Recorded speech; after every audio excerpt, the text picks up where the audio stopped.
Hello everyone. तर कशा आहात सगळेजण? मजेत ना? मजेतच असाल असं मला वाटतंय आणि मी सुद्धा मजेतच आहे. आमच्याकडे रिमझिम पाऊस असं चालू आहे. तुमच्याकडे सुद्धा आहे का?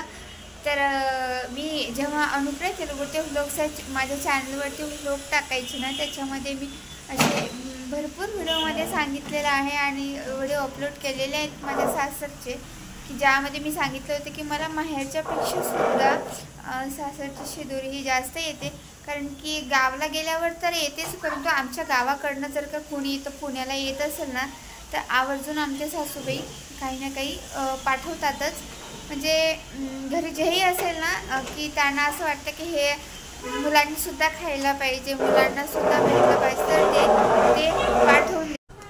तर मला जेव्हाही गावाकडनं कुणी येत आहे ना, तर तेव्हा आमच्या सासूबाई पाठवतात.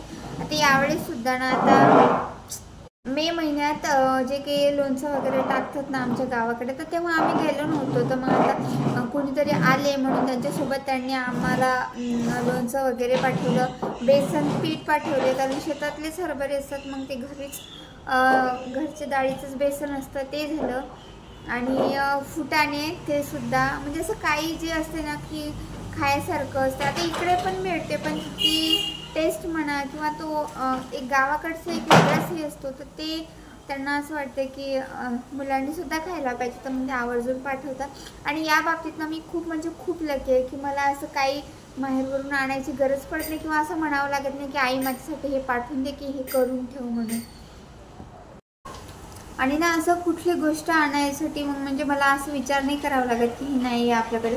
अशी कुठलीच गोष्ट नसते की ती नाही आहे म्हणून, कारण की डाळी झाल्या, तुरीची डाळ, मुगाची डाळ, उडदाची डाळ, वड्या, पापड, कुरड्या, जे काही असतं ना, लोणचं, हे सगळं काही मला सासरकडनंच येतं. फक्त असं थोडंफार असतं ना सामान, की मग मी ते इथं विकत घेते, किंवा कधीतरी म्हणजे म्हणजे असं गावाकडे ना माझं असं जास्त जाणं होत नाही. दिवाळीलाच जाणं होतं मोस्टली, आणि गेलो तर मग उन्हाळ्याच्या सुट्ट्यामध्ये जातो आम्ही तेव्हा.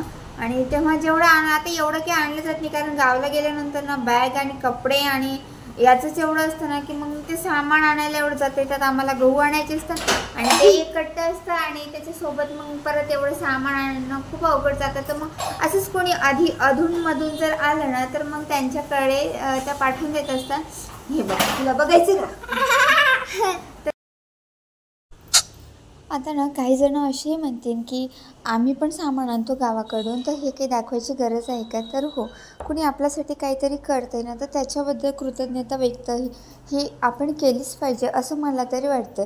तर बघा, आमच्या गावाकडनं ना आमच्या सासूबाईंनी फुटाणे पाठवले, आणि हे बघा काजू आणि बदाम, हे काही जास्त नाही, तर आम्ही अर्धा किलो असं काहीतरी घेत असतो आणि खातोही दर महिन्याला. पण हे त्यांचं देण्यामागचं ना, हे त्यांचं प्रेम असतं की मुलांनी हे खाल्लं पाहिजे. आणि गावाकडच्यांना कसं ते जुन्या काळापासून, म्हणजे त्यांनी त्यांच्या वयात काय काय अनुभवले, आणि त्याच्यातून त्यांना ही छोटीशी गोष्टसुद्धा ना मोठी वाटत असते. आणि इकडे बघा, याच्यातनं लोणचंसुद्धा दिलं. आणि लोणचं ना आमच्या सासूबाईच्या हातचं ना 12ही महिने ना, म्हणजे जेव्हा टाकतात ना, तसं जेव्हा कडक असतं ना, तसंच 12ही महिने ते कडक राहतं आणि छानपैकी. आणि खायलासुद्धा ना तेवढंच रुचकर लागतं. हे भरणी भरून दिली होती, पण ना ज्यांनी आणलं आहे ना, तर त्यांना आम्ही यातली अर्धी भरणी दिली, कारण त्यांनी आणून दिलं आम्हाला. तर म्हटलं जाऊ दे, आणि दिवाळीला गेल्यानंतर आम्ही परत आणू, कारण की हे आम्हाला दिवाळीपर्यंत तसंही जाईलच. आणि याच्यामध्ये बघा छानपैकी तेल खूप छान दिसते, आणि खायलासुद्धा ना तेवढंच रुचकर लागतं. आम्ही विकतचं आणत असतो, पण त्याच्यापेक्षा घरचंच आपलं छान लागत असते, म्हणून आम्ही गेलो ना की तेव्हा घेऊन येत असतो. आणि त्याच्यानंतर ना हे बघा, याच्यामध्ये आहे आपल्या हरभऱ्याच्या डाळीचं पीठ, बेसन.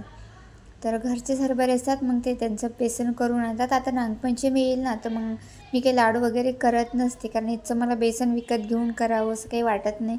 दळून आणलेलं बेसन वेगळंच असतं. आणि हे बघा, आमच्या शेतातले लिंबसुद्धा 2 पाठवले. आता काही लिंब जास्त नाहीत आलेत, कारण ते उन्हाळ्यात येतात ना, तर काही 1-2 आले असतील, तर मग त्यातलेच घरात असतील 2, तर मग ते 2 लिंबसुद्धा पाठवून दिले. आता हे सामान काही जास्त नाही आहे, पण असं ना, असं वाटतं की आपण याच्यापेक्षा ना खूप सारं सामान आणतो, पण हे छोट्या सामानातच ना खूप सारं त्यांचं प्रेम, त्यांचा आशीर्वाद असतो ना, म्हणून मला ते जे आणतो ना, मग मी ते खूप जणांना सांगत फिरते की आमच्या सासूबाईंनी हे दिलं आहे, ते दिलं आहे. मग मी माहेरी सांगते, नातेवाईकांना सांगते, फ्रेंड्सला सांगते. तर मला हे सांगायला छान वाटतं, कारण की आता बरेच जण म्हणतात की तू या बाबतीत खूप लकी आहे, सासरच्या बाबतीत. तर हो, मी खरंच स्वतःला खूप लकी समजते, कारण की माझं ना एकदा माझ्या नवऱ्यासोबत पटणार नाही, कधी भांडण होईल, पण असं कधीच झालं नाही की माझं माझ्या सासू सासऱ्यांसोबत कधी पटलं नाही किंवा कधी भांडण झालं, असं कधीच. आता 8 वर्ष माझ्या लग्नाला होत आहेत, तर या 8 वर्षात कधीच असं झालं नाही. तर कसं असतं ना, एकाच बाजूने कुठली गोष्ट होत नसते, कारण एका हातानं टाळी वाजत नसते, टाळी ही दोन्ही हाताने वाजत असते. आणि मग दोन्हीकडनं चांगलाच रिस्पॉन्स असला ना, तर मग सगळं काही चांगलं होतं असं मला वाटतं.